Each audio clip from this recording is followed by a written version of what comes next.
ইরানের রাজধানী তেহরানের আকাশে একটি অত্যাধুনিক সশস্ত্র ড্রোন ইন্টারসেপ্ট বা প্রতিহত করে ভূপাতিত করার দাবি করেছে দেশটির সামরিক বাহিনী। রোববার ইরানের আধা সরকারি বার্তা সংস্থা তাসনিম নিউজ জানিয়েছে, যুক্তরাষ্ট্র ও ইসরায়েলের যৌথ মালিকানাধীন ওই ড্রোনটি কোনো ধরনের হামলা বা সামরিক অভিযান পরিচালনার আগেই ধ্বংস করা সম্ভব হয়েছে।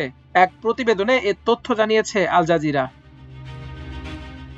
ইরানের প্রতিরক্ষা ব্যবস্থার এই সাফল্যকে তেহরানের ওপর চলমান বিমান হামলার মুখে একটি গুরুত্বপূর্ণ বিজয় হিসেবে দেখছেন সামরিক বিশ্লেষকরা, বিশেষ করে যখন ইসরায়েলি বাহিনী তেহরানের ওপর হামলার ঢেউ শুরু করার ঘোষণা দিয়েছে, ঠিক তখনই এই ড্রোন ভূপাতিত করার খবরটি সামনে এলো।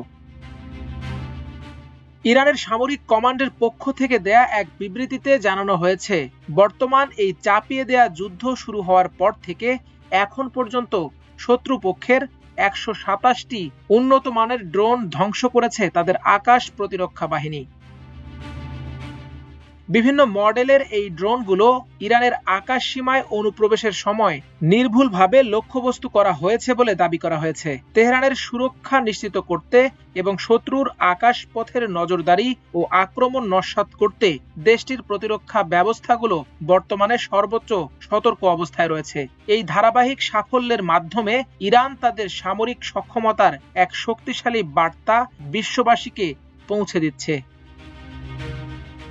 এর আগে ইসরায়েলি সামরিক বাহিনী আনুষ্ঠানিকভাবে ঘোষণা করেছিল, তারা তেহরানের বিভিন্ন সরকারি ও সামরিক অবকাঠামো লক্ষ্য করে নতুন করে ভয়াবহ বিমান হামলা শুরু করেছে। এই ঘোষণার পরপরই তেহরানের পূর্ব ও পশ্চিম প্রান্তে বাসিন্দারা প্রচণ্ড শক্তিশালী বিস্ফোরণের শব্দে কেঁপে ওঠার কথা জানিয়েছিলেন।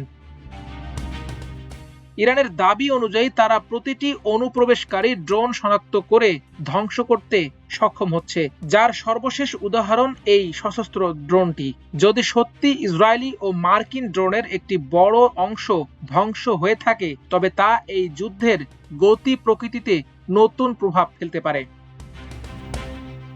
এর আগে ইরানের Islamic revolutionary guards corps IRGC দাবি করে, তারা ইরানের আকাশে সক্রিয় একটি ইসরায়েলি যুদ্ধবিমানকে আঘাত করে ভূপাতিত করেছে।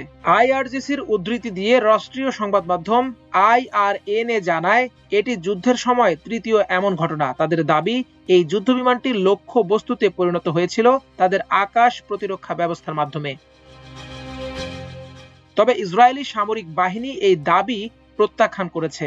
IDF এর দাবি অনুযায়ী তাদের একটি যুদ্ধবিমান ইরানের আকাশ সীমায় হামলার মুখে পড়েছিল, তবে বিমানটি কোনো ক্ষতির সম্মুখীন হয়নি এবং নির্ধারিত মিশন সফলভাবে সম্পন্ন করেছে।